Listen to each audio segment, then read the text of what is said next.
Hey mate, did you hear about that rumour about beer karma? Beer karma? You drink one of these and a Victorian cops one. Oh, really?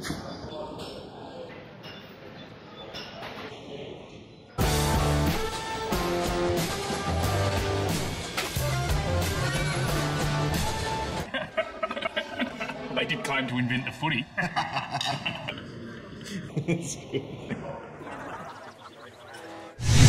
Greetings, Rooters, and welcome to yet another fun-filled week of Grassroots Online, proudly brought to you by our fantastic friends at West End. And this week we've gone all out. We're at the Colonel Light Gardens Football Club, and they've been kind enough to snazzy things up a bit and give us a glass this week. Tommy Devore, welcome to the show. Thank you. And then, of course, is Lisa Wright, who no longer introduces herself. No, because we've got that many fans and they're watching every week. We Of course, we've made it to our 7th week, I think, which is great. And haven't been axed. Not yet. No worries. So let's get right into it, Lisa. Absolutely.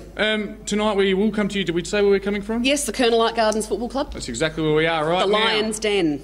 Indeed. Let's go on to last week's Things of Interest. Things of Interest. Big results. Div 1. Div 1, Greyhound Racing, Div 1. Absolutely, that's right. Spock came out the better side, as we were talking about last week, against Goodwood, with Sean Cantwell and Henry Hardy both kicking 4 goals. Yeah, we talked about it as a real acid test for Spock. Absolutely, yep. Now they're sitting equal top with Henley, and they have arrived. Goodwood Saints are always going to be the big test, and they've come up trumps. So I think Ben Kilsby and the boys are going to make a big impact on Division 1, much the same way as Sacred Heart did in the second year where they came up. Well, they're going to do it in their first, I think. Yeah, Trevor Hoole being a bit of a master out there at the Saints. Yes. He is. Anything else that took your fancy in Div 1 there, Tom? It's just good to see the Broadview boys bounce back after their win from Goodwood Saints. Against Goodwood Saints from behind last week, no fluke. And Henley, again, strength to strength. They are the team to beat, though, for sure. They sure are. Div 2. Now, as predicted by the nice young man sitting next to me, Walkerville did, in fact, beat Portland, smash them by the solitary point. Now, West End stat. Brad Fisher kicking 7? No. Oh. 4 out of Portland's 7 games this year have been decided by less than single-digit margins. Yes. Either way. Good stat. Super stat, that's the stats that matter. Thank you. And also in Div 2, Old Ignatians knocking off Eastern Park. Eastern Park still winless. It could be they could be heading down for the Villies Division 3 next year. They certainly could be, unfortunately. Yes. Have you got anything for Div 3, Tom? For Div 3, interesting to note, Paynham had a little win there, 10-point win. Nick the situation jolly, best on ground. 4 goals? 4 goals, and the man who I've been talking about possibly exploding eventually, he finally had a decent game. Gray Grant, the boy from Tasmania, former... It was a chance to go AFL, but he discovered alcohol. He discovered West End, so you can't blame the boy. But, sorry, the other one, Athelston. Yeah, big score. Yeah, a 20-goal win over the hapless Bulls. I've read in various publications the Bulls are looking to recruit before the cut-off date, and they're going to need to sign some big names, or they're heading down to the Army Reserve Div 4. They sure are. And just before we go to the Army Reserve Div 4, let's have a look at some footage provided by our fantastic cameraman. And we're going to take a look at Golden Grove versus Elizabeth today. And the big blockbuster from last Saturday, Fitzroy versus Glenunga. So just on Div 4, Golden Grove, they just led from go to woe, and they just pulled up 1 point short of the magic 200 mark, with Dasha Ravlich kicking 9 goals, and Tom Oliver and the Man Mountain, Scudsy, both kicking 7. Tom Oliver, I wonder if his nickname's Harold. I don't get it. Harold from Neighbours? Was Harold's last name Oliver? No, his name is Tom Oliver. Oh.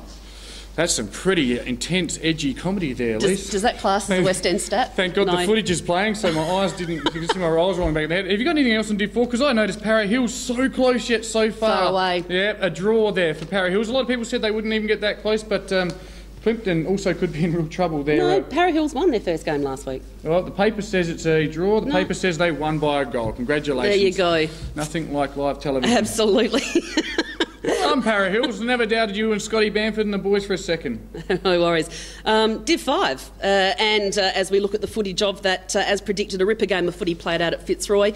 And while the Roys were actually 9 points up partway through the last quarter, Glenunga actually managed to get over them by 10 points. And from all reports, it was a fantastic game. It was a hard game. No nigglies. Everyone was sort of a bit worried that it might heat up but it was just one honest, good game of football. Yep, and good on them for having a dip, and that's what you want to see. Well, there's something else that interests me in Division 5, a team that you've been all over at the start of this year.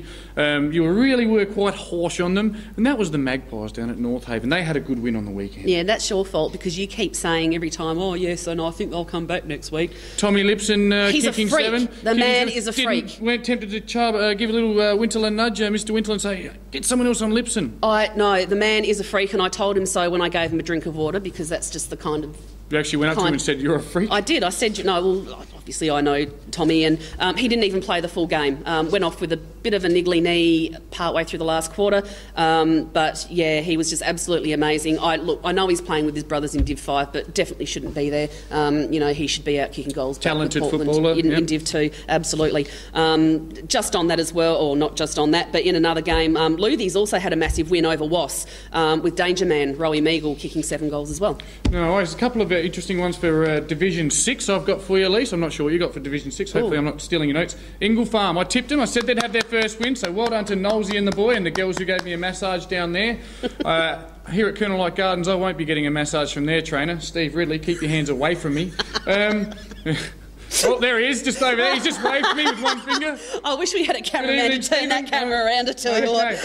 But the big one, I was standing outside of an establishment on Hindley Street, taking my nephew somewhere where he wanted to go, and I received a very firm grope of the buttock from the one Jeff Riddle. And he came up and he said, Tommy, we dropped it. We dropped the game. Devastated. They absolutely have. Everything was flying down at Mawson Lakes, but they... Adelaide Uni, a fast, young, fit Adelaide Uni, too good, getting over them by 8 points. So anyone can be beaten in every league. Yes, absolutely. And just on the Ingle Farm game as well, look, the law was laid down by Coach Wayne Knowles after their performance on and off field the week before. And look, whatever he said, it certainly got an automatic result. And another West End stat, I'm just pulling them out from everywhere tonight. It's actually they won A's, B's and C's. First time the club's actually won all 3 games since 2005. That's actually a fantastic stat. That is a pretty good stat. I'm pretty proud of it. Any other clubs winning all 3 grades on the weekend? Well, look, there were probably plenty. Ours wasn't one of them. No, it wasn't. Not sure what happened to Black Friars on the weekend. Didn't they cop a smashing?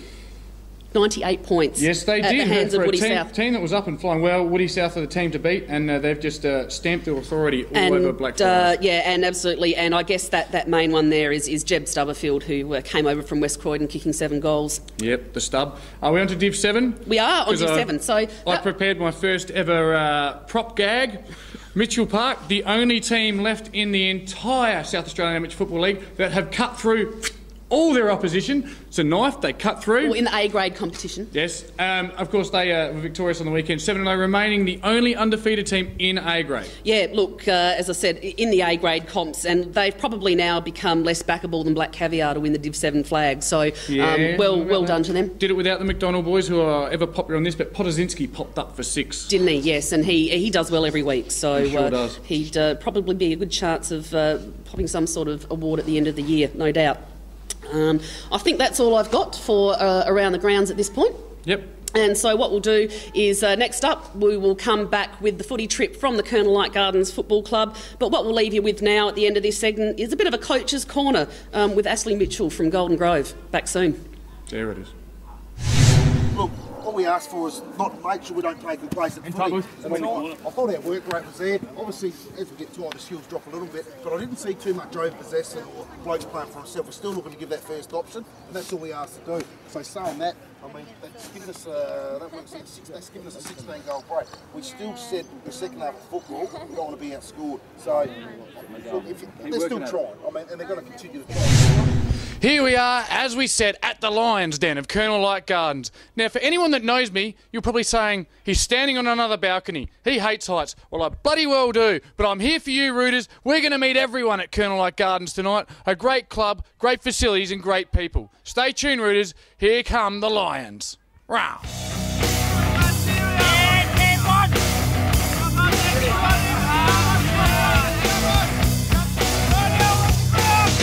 As we do each week, Rooters, I've managed to secure an interview with the coach. So this week, the coach of the Colonel Light Gardens Football Club is Steve Zweck. Thanks for having us, mate. No worries. Thanks, Tom.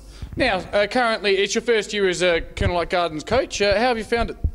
Good, refreshing. They're a very energetic, enthusiastic bunch. That's one of the main reasons I wanted to coach them this year. They're very young, but willing to learn and work hard. So it's been good so far. Yep. Speaking with the gentleman already, Lisa Hassan, I've completely forgotten his name. Who did Lisa speak to early on? Scott. Scott, he mentioned that there's only 4 junior teams. Where do you find you're getting most of your players from? From the local area, or? Yeah, generally all mates. The mate system is, you know, with clubs like ourselves are still building the juniors up. We don't have a school to fall back on, so the mate system becomes very important. Friends of friends, this sort of thing. With our oldest junior group, probably 13. There's not going to be anything there for a while either, but the years gone past, they have had a few older grades, and so I think the figure was around 10 juniors are actually playing A's and B's for us excellent. At the moment from, say 4 or 5 years ago. And I mean, the juniors is often the lifeblood of a club, so I'm sure you're looking to build on that? Oh, definitely, yeah. Absolutely. It's a lot of work for myself and the footy director when you've got to go out and speak to maybe 60 guys to try and recruit 5 to 10. If you've got juniors coming through, you've already got 10 or 12 that are going to put their hands up every year. So. And then the mate system obviously kicks in as well. Yeah, definitely. Right, now let's talk about Division 6. Currently sitting 3 and 4, probably not ideal where you'd want to be, but still within striking distance to make an impact. Of the teams you've played so far this year, who have you seen as the teams to beat?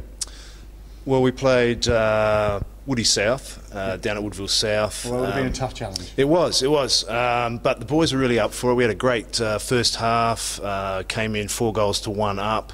And they really had some belief about themselves, but Woodville South are a good unit, and they crunched us in the third, which has become a bit of a theme for us at the moment, but we came back and lost by a few points. But I think they had most of their guns in. They're a pretty good team. Blackfriars we found were very physical, as they always are, and I guess the teams that have beaten us would want to say that they're up around it, but we haven't seen Trinity or Mawson yet, so that's still to come, but at this stage probably Woodville South. Yeah, and the Trinity game is going to be a fair journey for the boys. So it will be. round 9, isn't it? Yeah, round 9. We'll be taking the bus out there, which we did last year as well.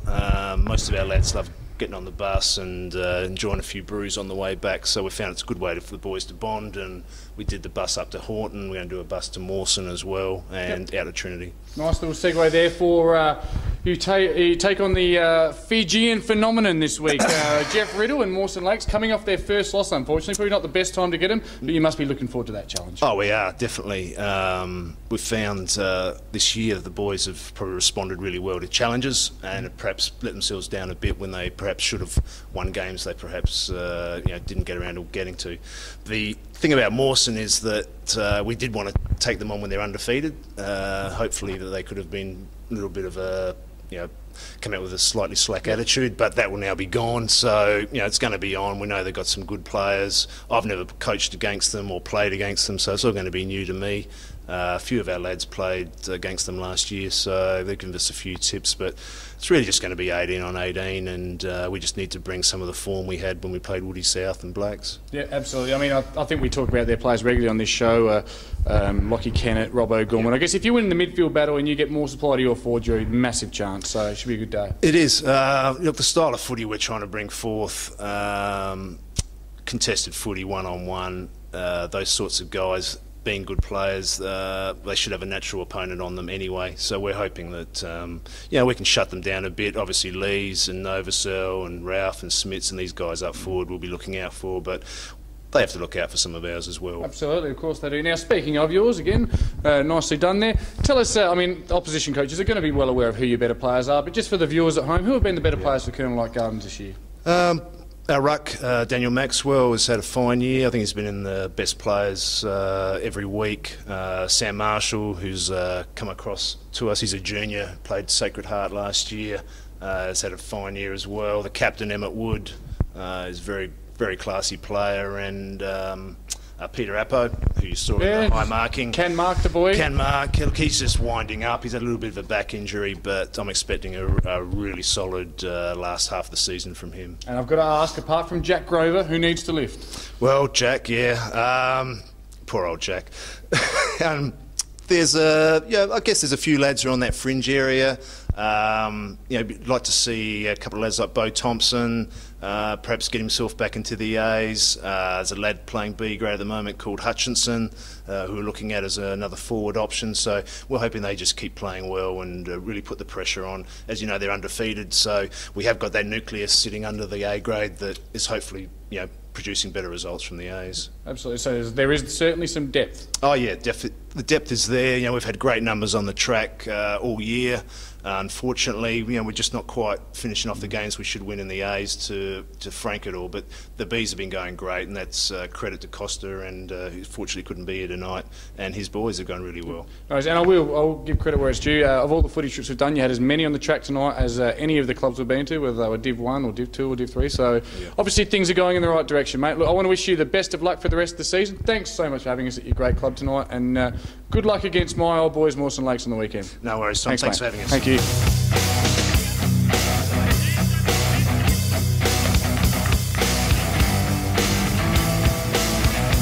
you going to get?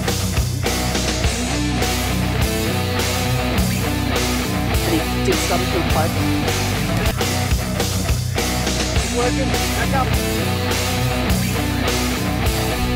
All right, well, we're standing here in the middle of the beautiful Colonelite Gardens football oval, freezing our proverbials off, and with me I have football director Scott Hooper. Scott, thanks for joining us. Thank you thanks for coming out to the Colonelite Footy Club. Oh, no worries, glad to be here. Now, what's going on off-field around the footy club this year?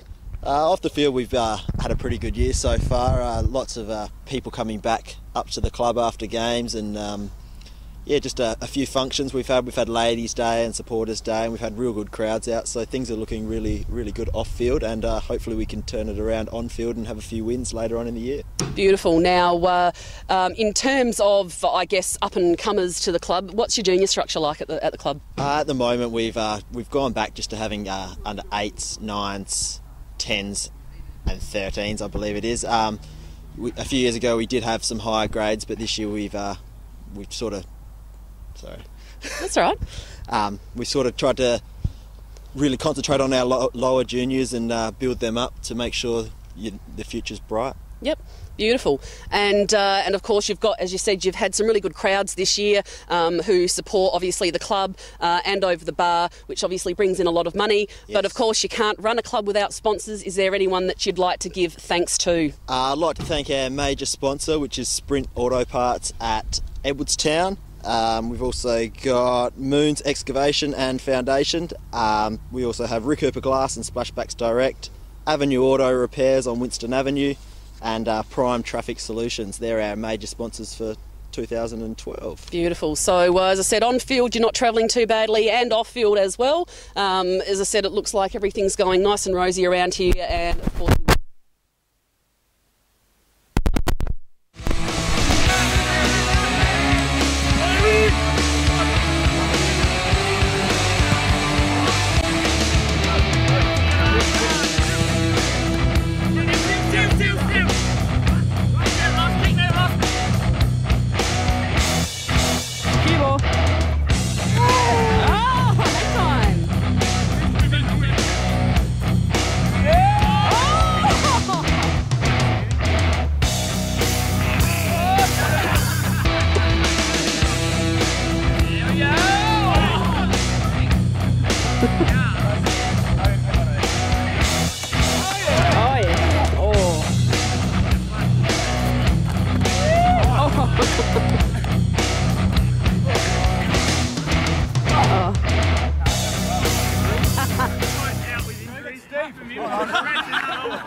some fair effort by the Lion boys tonight.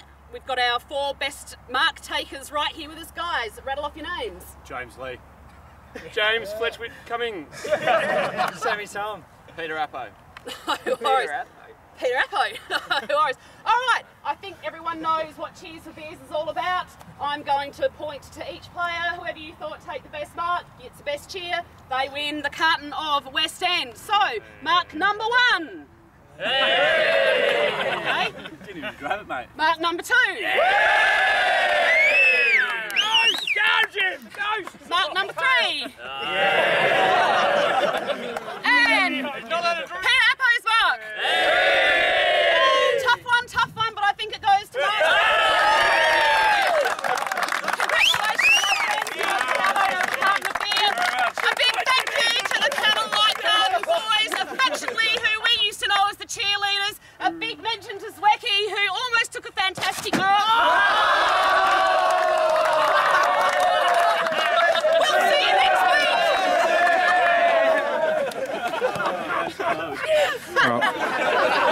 Okay, you got your 3?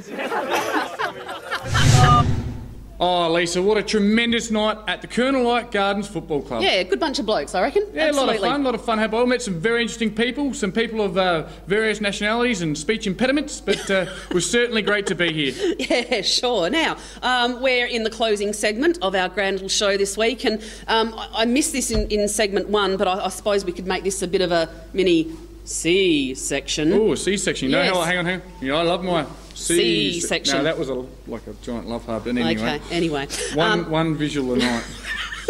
Anyway, I just actually wanted to give a quick mention to the PAC boys in Div 8 and 8R, who is a C grade side.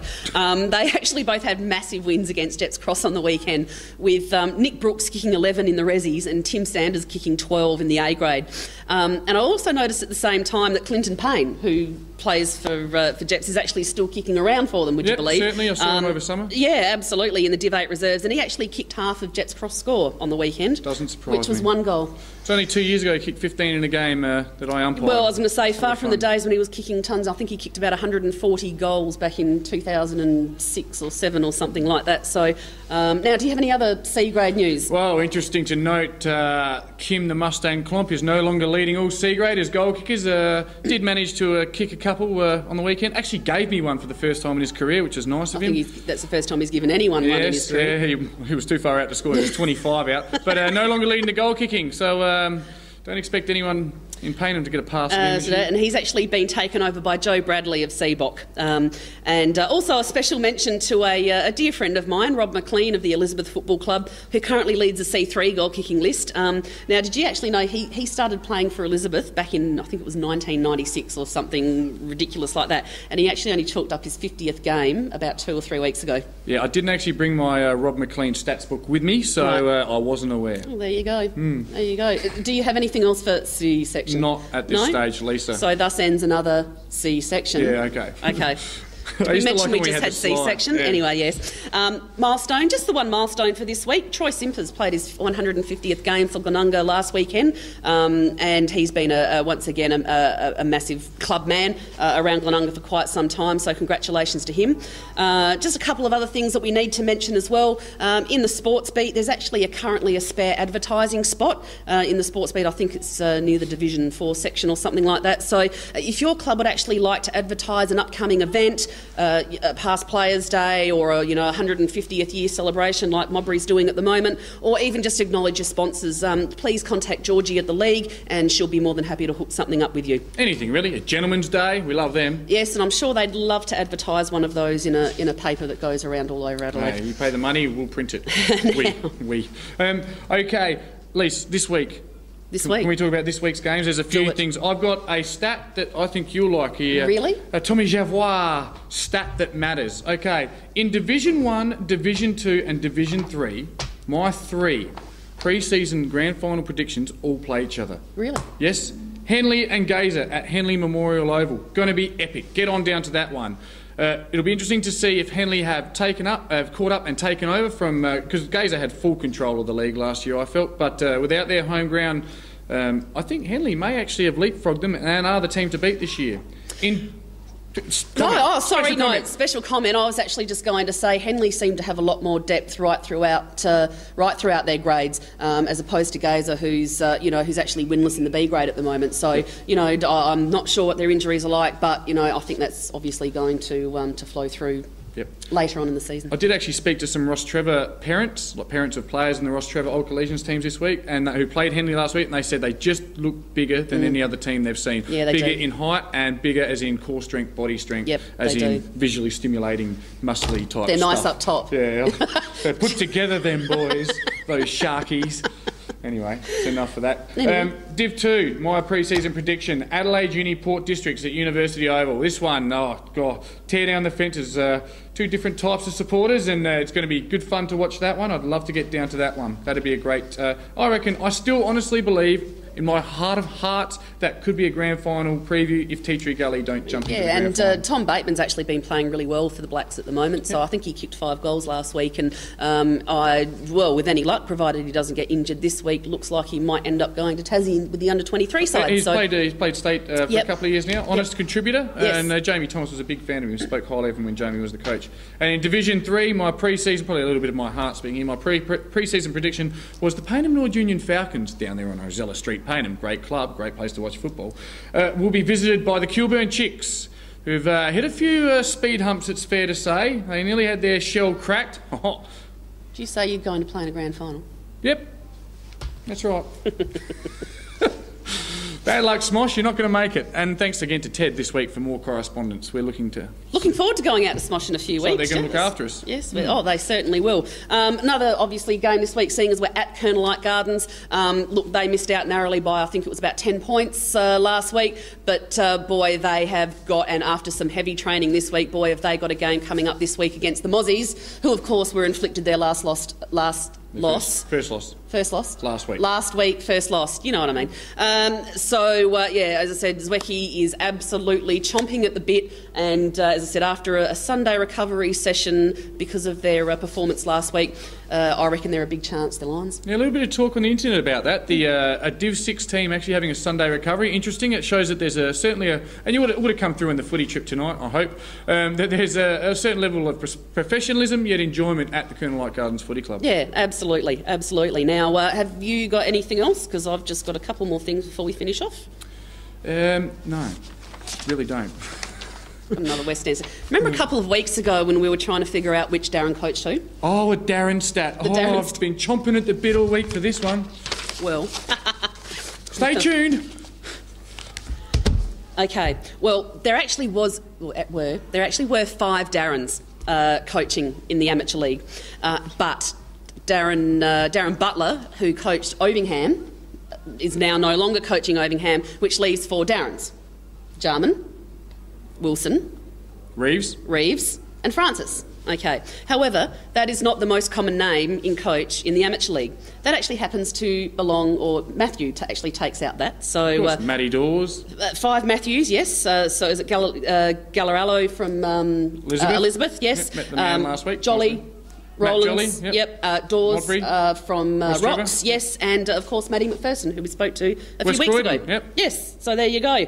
Followed by 3 Waynes, which is Knowles, Wiedemann and Wild, and we also have 3 Garys as well. Cock, McIntosh and Howden. Gary Howden's the coach of Salisbury West Football Club. Yep. There you go. And 1 Marty. Hi Marty, happy birthday mate.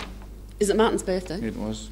Yes. He'd be what, 46, it said on Facebook, 46 or today. by now. There you go. Happy birthday, Martin. Got kicked out of Clearway on Saturday night. Martin P. Smith. There you go. Again, special thanks to Samantha Howie from the Fitzroy Football Club and Phil Jordan of the Golden Grove Football Club for their footage on the weekend. It was fantastic. Thank you very much. If we have nothing else, we will now bid you goodbye for yet another week. I have one thing to say, that Steve Ridley's over there waiting by the door for me. So if you never see me again, it's been real, Rooters. Thanks for having me, and have a good life. No worries. So we'll leave you the end of our show now, of course, with the club song from the Golden Grove Football Club. We'll see you next week. Bye, Rooters.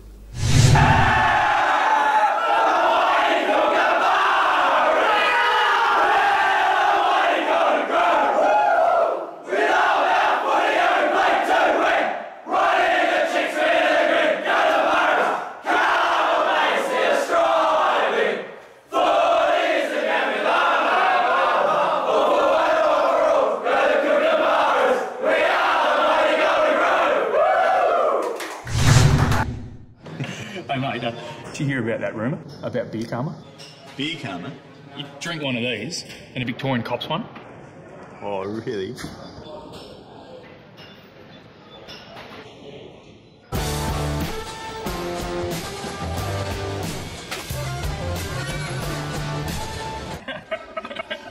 They did claim to invent the footy.